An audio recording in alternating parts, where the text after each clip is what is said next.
Welcome to Secret Life Gardens. I'm Lydia Bissler. After the metamorphic month of April, we arrive in May on a solid foundation. The weather is still volatile though, but the nights are losing their chill. With the warm nights and the long days, we're in a riot of blossom. The trilliums and the tulips are going over, but the native irises are starting to bloom. But in traditional agrarian societies of the Northern Hemisphere, May was actually quite a hard month. The summer crops are starting to go in, the spring ones have been planted, but the root cellar and the fall crops are eaten or bare. This month was known as the Hunger Gap. But for myself, and I'm sure most of the people watching this video, we are privileged to be surrounded by too much food, and we can instead enjoy May for the optimistic time that it is, especially after such a long and dark winter. Sitting under this lilac tree, I feel nothing but absolute gratitude for spring. While lilacs are one of my favorite shrubs, this is honestly more of a tree than a shrub. It's absolutely massive. When we moved into our house, we were lucky enough to have this lilac tree already here, as they are quite special plants. They only bloom for a couple or a few weeks every year, and their scent is absolutely ephemeral. In fact, some of the world's best perfumeries cannot replicate the scent. Pretty much any lilac scent that you buy is either artificial or a combination of other essential oils made to smell like lilac. So for me, one of the best ways to enjoy this time of year is just sitting here and enjoying this tree. But if I'm being honest with myself, I actually don't do a lot of time sitting in May, as it's one of the busiest times of the year. The soil is warming and there's a real pressure to get on with it.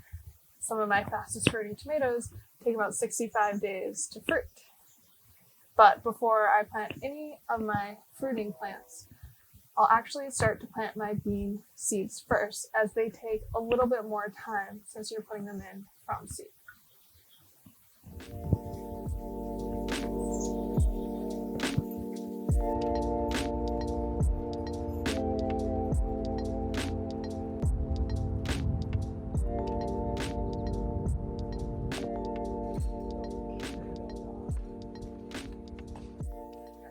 I'm growing 3 varieties of beans over here: Kentucky Blue and Sunshine. Sunshine is a yellow wax bean. Kentucky Blue is a green bean. Both grow stringless pods about 7 inches long. And Bingo, which is actually a dry shelling bean. It's very popular in Italy. They use it a lot with pasta and soups. So this one takes a little bit longer, and we'll let it dry on the vine to these beautiful red, purple colored vines.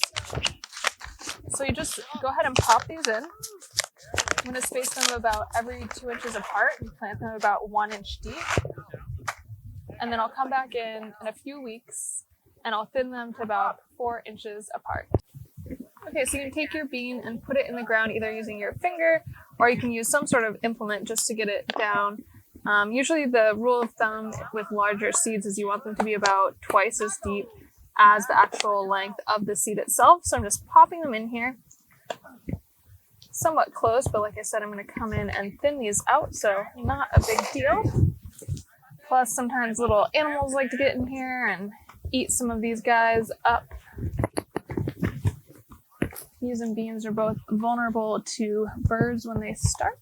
They come in here, go all the way down the line. And then, of course, just like planting anything else, you always want to water it in when you're done. So this year I'm going to do something a little bit different with all of my indeterminate tomatoes. And indeterminate tomatoes are ones like these that vine, and they produce fruit over time, versus a determinate tomato, which produces its fruit all at once. Most heirlooms and most varieties of tomatoes that you get will be an indeterminate tomato. So if in doubt, you can look up your variety or just kind of assume that it's indeterminate, especially if it's something from a big box store. So I'm going to try growing them cordon style, which means I'm going to take one stake and grow it with 1 liter all the way up. This is maybe the most popular way of growing tomatoes in the UK, for example, or other more northern climates. Most of the UK is actually much further north than us. We're on the 45th parallel, and that's kind of where the cliffs of Dover are in the UK. And this way allows a maximum amount of sunlight to get to the fruit. Here we have a little bit more sunlight since we're slightly closer to the equator, and we have a little bit longer of a summer growing season. The reason instead that I'm going to be trying this method this summer with these particular tomatoes is so I can grow a larger variety of tomatoes pretty close to each other.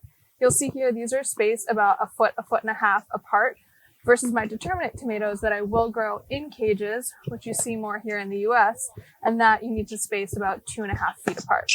So it's a good way if you want to try a lot of different varieties, which I do this year, to plant them out. Now, when you're growing tomatoes, a really great tip is that you can actually plant it fairly deep. Like you could plant this tomato up to here. This will allow more roots to grow. Sometimes if you look down at the base of your tomato, you'll actually see some little weird nubbies. Those are the start of roots. And more roots mean more moisture, so they'll be more drought tolerant, especially somewhere like here where we have those very dry summers. They'll be better rooted, so they won't potentially fall over with fruit, and they can absorb more nutrients through the roots. So sometimes you can see little bumps on the base. This one doesn't quite have as many bumps. You see how it's a little bit darker and furrier here. That means roots can develop from this part of the plant.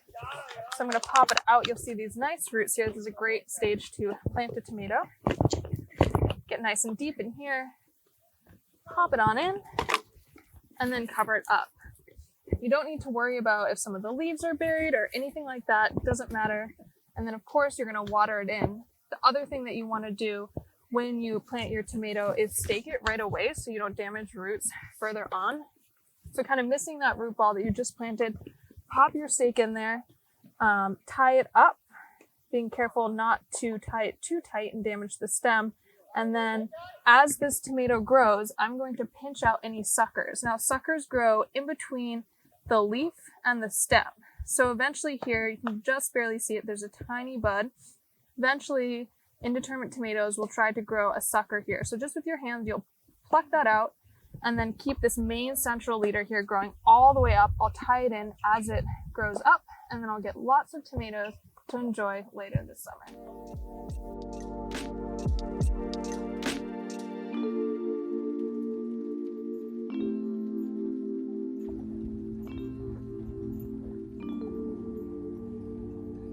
In May is to go around and stake your plants for support. Staking before they meet it is important, as you don't want to come out someday and find things are crushed. So among the things I'll stake will be some of our lilies that are pretty top heavy, our delphiniums, various other plants, peonies. But this is a really beautiful native plant we have here, Checkermallow. There's actually 10 species native to Oregon. They have these long spires. These ones are a white-pink variety, and they bloom, provide great habitat for some of our native butterflies. In fact, this is a host plant for many of our native caterpillars. So there's actually a wide variety of different growing conditions for Checkermallow. I highly encourage you to check it out and grow it in your own garden, everything from drier to wetter sites, maybe more open meadow and more shady woodlands. But this one happens to be right near our neighbor's driveway, and it gets to be pretty tall and top heavy. Normally that wouldn't be too much of a problem, but I just don't like the flowers kind of falling over on her car and getting in the way. So I'm going to stake this off now and get it set up before it starts to bloom.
While we're out front, there's actually another native plant that's very important to the Pacific Northwest that I'd like to talk to you about. This is common camas, or Camassia quamish. It's a very important food source to many tribes of the Pacific Northwest and Northern California. The bulbs are actually edible.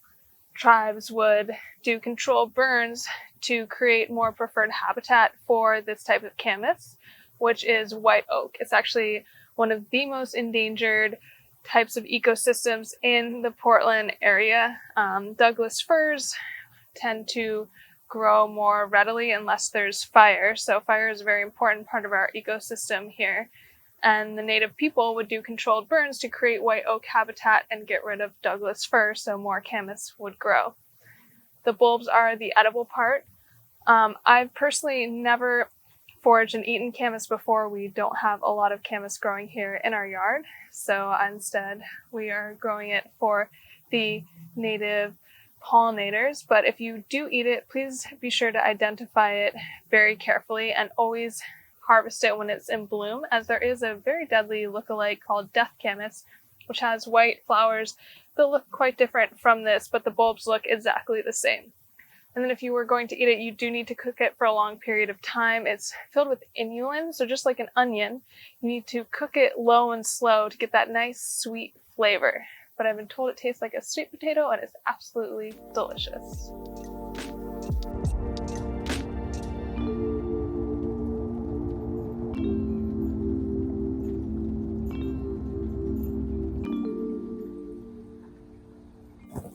Now, if you planted some potatoes in pots with me, you might notice some green growth popping up on your potatoes like this. So that means now is the time to pot them up. And the reason that we add more soil on the top of this is, one, to keep sunlight from getting onto the potatoes. Green potatoes are not good to eat, so we add more soil, makes it darker, no green potatoes. Also, it encourages more growth. So as this grows up more, there's more of a chance that there will be some potatoes that can grow then in this layer that will be dirt. So I'm just taking some potting soil, again, same mix as last time, cocoa coir, compost, and a little bit, obviously, of perlite. Pop that whole thing in here.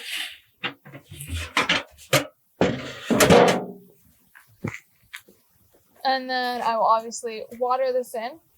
And as the next month comes up and it starts to get hotter and drier, especially this spring has been extremely dry, I will add some mulch to this as well to help retain moisture, keep down weeds, and all sorts of things. In June, I'll talk to you a little bit more about mulching for the summer.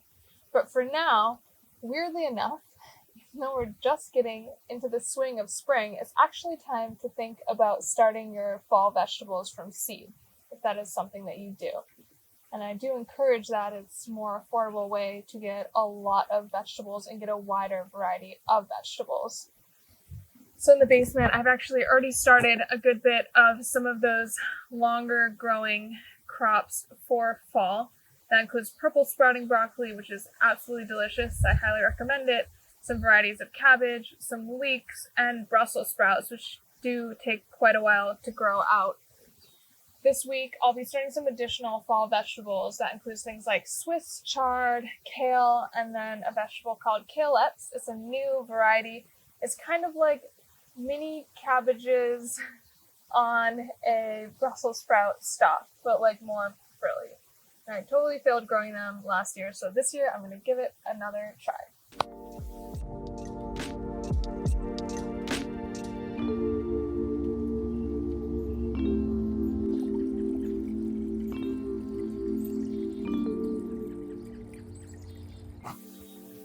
Well, that's it for me. There are still plenty of jobs to do this month. As I mentioned earlier, I believe this month and September are maybe some of the busiest times of the entire year. So in the next week, I'm in a mad rush to get all of my warm season crops into the ground. Everything from annuals for my cut flower garden to eggplants, more tomatoes, hot and sweet peppers, corn, winter squashes. I want to get it in all as quickly as possible. There are many other things to do this month too. I like to feed my strawberries or other berries that are about to fruit, give them a little bit of a boost. There's also pruning back of shrubs that just went over in flower. So those spring flowering shrubs like lilacs and azaleas that bloom on old growth. You can just prune them back just to control their size, or maybe you don't need to prune them at all. And as a reminder, although I know I've said this before, please do not tidy up your spring bulbs. Let those leaves remain, and even the stem remain, to feed the bulbs for next year.